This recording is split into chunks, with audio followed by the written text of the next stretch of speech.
Hello students, welcome back to my YouTube channel JK tutorials. আমি তোমাদের Joyjit sir. আজকে class 9-এর ফার্স্ট ইউনিট টেস্টের লাইফ সায়েন্সের আরেকটি সাজেশনের ভিডিও নিয়ে চলে এসেছি। যারা আমার চ্যানেলে নতুন, এরকম নতুন ভিডিওর আপডেট পেতে অবশ্যই চ্যানেলটিকে লাইক এবং সাবস্ক্রাইব করে দিও, যাতে যখনই আমি নতুন কোনো ভিডিও ইউটিউবে আপলোড করি সবার আগে নোটিফিকেশান তোমাদের কাছে পৌঁছে যায়। তো ভিডিও শুরুতে আমাদের ভালো করে জেনে নিতে লাগবে আমাদের ক্লাস 9-এর ফার্স্ট ইউনিট টেস্টের মোট 40 মার্কসের মধ্যে কোন চ্যাপ্টার থেকে কত মার্কসের প্রশ্ন আসবে। তো তোমাদের সুবিধার্থে আমি তোমাদের সামনে ফার্স্ট ইউনিট টেস্টের একটা কোশ্চেনের স্ট্রাকচার তুলে ধরেছি। আমরা ভালো করেই জানি যে আমাদের ফার্স্ট ইউনিট টেস্ট মোট 40 মার্কসের হয়। এই 40 মার্কসের মধ্যে আমাদের প্রথম যে অধ্যায়টি রয়েছে জীবন ও তার বৈচিত্র্য, এখান থেকে মোট 16 মার্কসের থাকবে, এবং সেকেন্ড যে অধ্যায়টি রয়েছে জীবনের সংগঠন ও স্তর, এখান থেকে আমাদের 24 মার্কসের প্রশ্ন। তো এর আগের আমি ভিডিওগুলোতে আমি আমাদের ফিজিক্যাল সায়েন্সের ফার্স্ট 3টি চ্যাপ্টারের গুরুত্বপূর্ণ প্রশ্ন নিয়ে আলোচনা করেছি, এবং লাইফ সায়েন্সের ফার্স্ট অধ্যায়ের কিছু গুরুত্বপূর্ণ প্রশ্ন নিয়ে আলোচনা করেছি। যারা আগের ভিডিওগুলো দেখোনি অবশ্যই আমার প্লেলিস্টে গিয়ে আগের ভিডিওগুলো দেখে নিও। আজকে আমি তোমাদের সাথে আমাদের যে সেকেন্ড অধ্যায়টি রয়েছে জীবনের সংগঠন ও স্তর, এই অধ্যায়ের কিছু গুরুত্বপূর্ণ প্রশ্ন নিয়ে আলোচনা করব। তো দেখো স্টুডেন্টস, আমাদের এই অধ্যায় থেকে 24 মার্কসের মধ্যে 1 মার্কসের 5টা এমসিকিউ থাকে, 1 মার্কসের 6খানা এসএকিউ, 2 মার্কসের আমাদের 4টে 2 মার্কসের প্রশ্ন, আর 5 মার্কসের একটি বড় প্রশ্ন থাকে। মোট 24 নম্বরের প্রশ্ন এই অধ্যায়টি থেকে হয়। তো দেখো, আমাদের এই যে সেকেন্ড অধ্যায়টি রয়েছে জীবন সংগঠনের স্তর, এখান থেকে যে প্রশ্নগুলি খুবই গুরুত্বপূর্ণ, সাধারণত প্রতিটি স্কুলের স্যারেরা যে প্রশ্নগুলো সাধারণত পরীক্ষায় দিয়ে থাকে, বা তোমরা যদি রায়মার্টিনের কোশ্চেন ব্যাংক দেখো সেখানেও দেখবে যে প্রতিটি স্কুলের সেটে যে প্রশ্নগুলি বারবার করে রিপিট হয়েছে, আমি আজকে সেই প্রশ্নগুলি তোমাদের সামনে তুলে ধরেছি। প্রথম যে প্রশ্নটি আমি এখান থেকে রেখেছি, অগ্নাশয়, প্লীহা, বৃক্ক, সুষুম্নাকাণ্ড, মস্তিষ্ক, শুক্রাশয় ও ডিম্বাশয়, এদের প্রত্যেকটির অবস্থান ও কাজ খুবই গুরুত্বপূর্ণ। আমাদের এখানে দেখো ফার্স্ট যে প্রশ্নটি রেখেছি আমি অগ্নাশয়, ব্যাকেটে দেখো মিশ্রগ্রন্থি দিয়েছি। তো আমাদের এখান থেকে ডাইরেক্ট অগ্নাশয়ের অবস্থান বা কাজ না দিয়ে আমাদের বলতে পারে মিশ্রগ্রন্থি কী বা কাকে বলে, অগ্নাশয়কে কেন মিশ্রগ্রন্থি বলা হয়। তো আমাদের এই অগ্নাশয় পাঠটা দুরকমভাবে রেডি করতে লাগবে। এখান থেকে আমি তোমাদের বলবো তোমরা 1, 3, 4 আর আমাদের 5 এই কটা কিন্তু খুব গুরুত্ব দিয়ে পড়বে। এগুলো খুবই গুরুত্বপূর্ণ প্রশ্ন, সাধারণত সব স্কুলের স্যারেরা এগুলো বেশি দিয়ে থাকে। 2 নম্বর, আমি এখান থেকে কিছু গুরুত্বপূর্ণ পাঠ্য করে গেছি যেগুলো সাধারণত প্রতিটা স্কুলে দিয়ে থাকে। 1 নম্বর হলো সম্পৃক্ত ও অসম্পৃক্ত ফ্যাটি অ্যাসিড। 2 নম্বর ডিএনএ ও আরএনএ, খুবই গুরুত্বপূর্ণ প্রশ্ন পরীক্ষার জন্য। প্রোক্যারিওটিক কোষ ও ইউক্যারিওটিক কোষ, জাইলেম ও ফ্লোয়েম। 5 নম্বর প্যারেনকাইমা, কোলেনকাইমা ও স্কেলেনকাইমা। আর 6 নম্বর ভাজক কলা ও স্থায়ী কলা। প্রতিটা পার্থক্য খুবই গুরুত্বপূর্ণ। তোমরা অ্যাটলিস্ট প্রত্যেকটা পার্থক্যর 3টি করে পয়েন্ট ভালো করে তোমরা কিন্তু রিভিশন দিয়ে যাবে।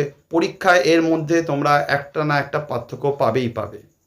নেক্সট, অপরিহার্য অ্যামাইনো অ্যাসিড ও অপরিহার্য ফ্যাটি অ্যাসিড কাকে বলে উদাহরণ দাও, খুবই গুরুত্বপূর্ণ প্রশ্ন। 4 নম্বর, আমাদের জীবদেহে লিপিড ও প্রোটিনের ভূমিকা লেখো। এখান থেকে সাধারণত বেশিরভাগ প্রোটিনের ভূমিকাটাই দেয়, তাও লিপিডটা তোমরা দেখে রাখবে। তারপর 5 নম্বর, নিউক্লিওটাইড ও নিউক্লিওসাইড কী।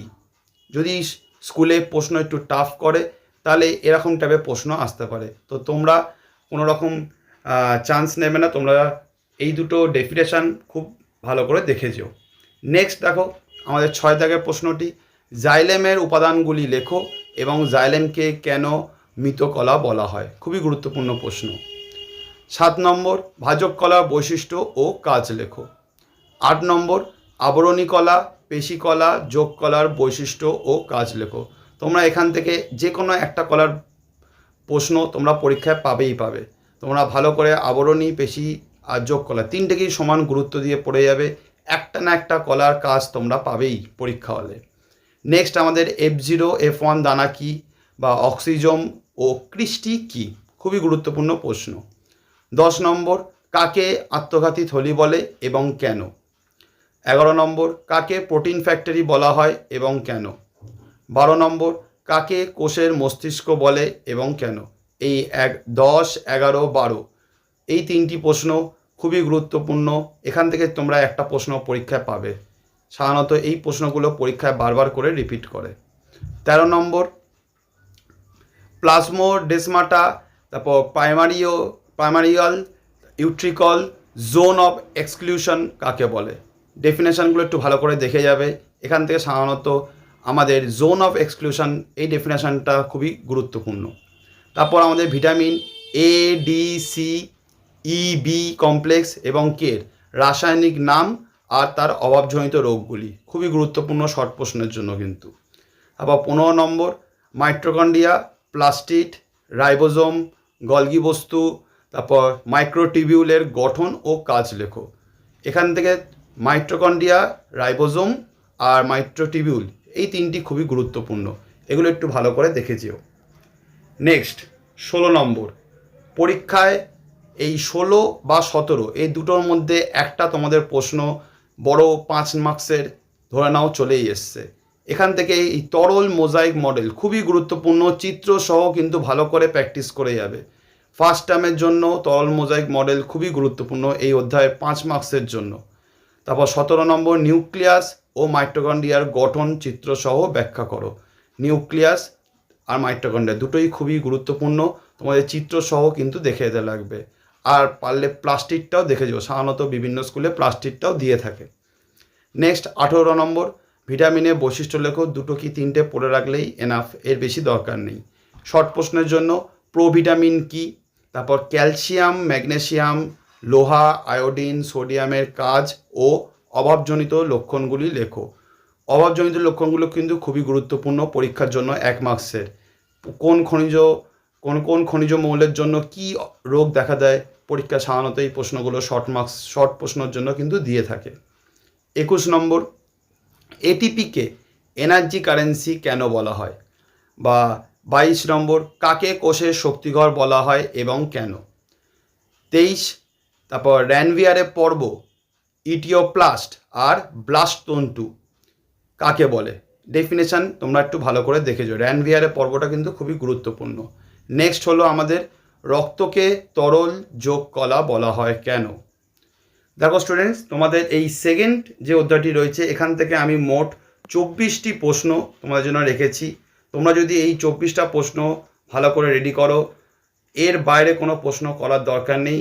তোমাদের ফার্স্ট টার্মে এই কটা প্রশ্নের জন্য এনাফ এই অধ্যায় থেকে, এর বাইরে কোনো প্রশ্ন করতে লাগবে না। এই কটা ভালো করে রেডি করো, তাহলেই দেখবে তোমরা এখান থেকে পুরো 40 মার্কস কমন পাবে। 40 মধ্যে 24 মার্কসের যে পার্টটি আছে, এখান থেকে 24 মার্কস পুরো তোমাদের কমপ্লিট রিভিশন এবং ওভারঅল একটা ভালো রেডি হয়ে যাবে। যদি এই কটা প্রশ্নের মধ্যে কোনো প্রশ্ন তোমাদের অজানা থাকে বা তোমরা বুঝতে পারছো না কিভাবে তোমরা অ্যান্সারটা লিখবে, অবশ্যই তোমরা আমাদের কমেন্ট সেকশানে জানিও, তাহলে আমি সেই প্রশ্নগুলোর একটা উত্তর নিয়ে আমি একটা ডিটেল ভিডিও বানাবো। আজকের ভিডিওটা এই পর্যন্ত। যদি ভিডিওটা ভালো লেগে থাকে অবশ্যই চ্যানেলটিকে লাইক এবং সাবস্ক্রাইব করে দিও এবং তোমাদের বন্ধুদের মধ্যে শেয়ার করে দিও।